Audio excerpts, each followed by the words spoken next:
भारत की शर्मनाक हार के बाद एक सवाल फिर से उठने लग गया है कि क्या श्रेयस अय्यर को कप्तानी से हटाने की जरूरत है, उनकी जगह सूर्या को वापस लाने की जरूरत है। क्योंकि सूर्या की कप्तानी में team India T20 world cup champion जीतती है, लगातार एक भी सीरीज नहीं हारती है। ये एक ऐसा रिकॉर्ड टीम के नाम था। लेकिन यहाँ पर क्या था कि कप्तान बनते ही हार से आगाज होती है सीरीज का। इंग्लैंड के खिलाफ भी उस सिचुएशन में है कि भारत इस सीरीज को अब नहीं जीत सकता। अगर ये सीरीज खत्म भी होगी, अगर हम 2 मुकाबले जीतते भी हैं, तो सीरीज जो है वो बराबरी पर खत्म होगी। इस लिहाज से एक बार फिर से सोशल मीडिया पर मांग उठ रही है कि इससे तो बेहतर सूर्या ही थे, जो कम से कम ठीक है, उनका कुछ बुरा दौर जरूर चला लेकिन टीम मुकाबले तो जीतती थी। ऐसे सिचुएशन में अगर आप देखिए इस तरीके से मैदानों पर उनके रन आ जाते थे। इसी लिहाज से श्रेयस को अब कप्तानी से बाहर करने की बात उठ गई है यहाँ पर, और यही टीम इंडिया है। अगर आप देखें आईपीएल में आपने कमाल की कप्तानी करी हो, लेकिन यहाँ पर आपका फेलियर, चाहे वो 1 मैच का हो या फिर 2 मैच का हो, उसी पर आपको टारगेट करना लोग शुरू कर देते हैं।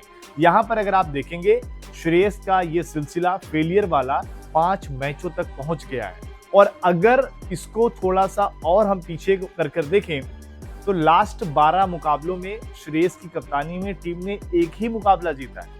इन 12 मुकाबले की मैं बात कर रहा हूं तो ये 5 के अलावा आईपीएल के भी लास्ट अगर आप देखेंगे, क्योंकि शुरुआत में पंजाब तो 7 में 7 मुकाबले जीती थी, लेकिन उसके बाद उनको जीत ही नहीं मिली। सेम कहानी अगर आप देखें कप्तान बनने के बाद टीम इंडिया की है कि सूर्या ने जहां टीम को छोड़ा, ट्रॉफी देकर छोड़ा कि आप जाइए, आप वर्ल्ड चैंपियन है, उनको निकाला गया। और उसके बाद क्या हुआ कि आप देख रहे हैं कि अब जीत ही नहीं मिल पा रही है। आप 77 रन पर ऑल आउट हो गए, इतनी बड़ी हार, और लगातार 5 T20 मुकाबलों में आपको जीत नहीं मिली है। कि भारत ने जब से T20 खेलना शुरू किया है तब से ऐसा पहली बार है कि हम लगातार 5 मुकाबले जीते ही नहीं है। मतलब जो कभी नहीं हुआ वो यहाँ पर अब हुआ है। लेकिन इसके अलावा अय्यर जितने जिम्मेदार है उतने ही जिम्मेदार कोच गौतम गंभीर भी हैं, क्योंकि उनसे प्रेस कॉन्फ्रेंस में जब सवाल पूछा गया कि इस हार की जिम्मेदारी को लेकर आपको जीत नहीं मिल पा रही, उनसे यहाँ तक कि सवाल ये पूछा गया कि आप लगातार 5 मुकाबलों में 5 हार मिली आपको, तो उन्होंने रोका, बोले नहीं 5 में 5 नहीं बल्कि 4। उनको शायद ये भी सम्मानजनक लग रहा था कि एक अगर हम बचा लेंगे तो शायद वो बेहतर रहेगा, जबकि वो मुकाबला बारिश से रद्द हो गया था। इसके अलावा गौतम गंभीर ने मैच के बाद कहा कि देखिए हमारी जो ये टीम है ये कहीं ना कहीं एक ट्रांजिशन पीरियड से गुजर रही है, इसमें नया कप्तान है। भाई कप्तान भी तो गंभीर आपने बदला है, और यहाँ पर अगर आप देखेंगे सूर्या कप्तान थे, उनको हटाया गया, तो आप कह रहे हैं कि टीम को बदला गया है, नई टीम है। नई टीम इसमें 1-2 खिलाड़ियों को छोड़ दिया जाए तो लगभग पुरानी टीम। आपके वो वर्ल्ड चैंपियन प्लेयर इस टीम में, चाहे आप शेख की बात करें, ईशान की बात करें।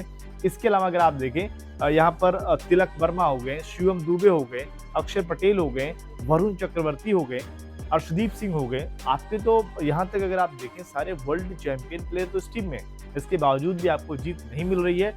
वरुण चक्रवर्ती का प्रदर्शन 2 मुकाबलों में अगर आप देखें बुरा रहा है। हाँ ठीक है, रवि बिश्नोई जितना बुरा नहीं रहा, लेकिन बुरा रहा है जिस तरीके से गेंदबाजी करते थे। इसके अलावा अक्षर पटेल की बैटिंग की हमने बहुत तारीफ करी है, लेकिन पिछले कुछ मुकाबलों से अक्षर पटेल की बैटिंग ने भी टीम इंडिया को डिसअपॉइंट ही किया। जहां से मुकाबले जिताते थे वहां से अपना विकेट वो फेंक कर जाते थे।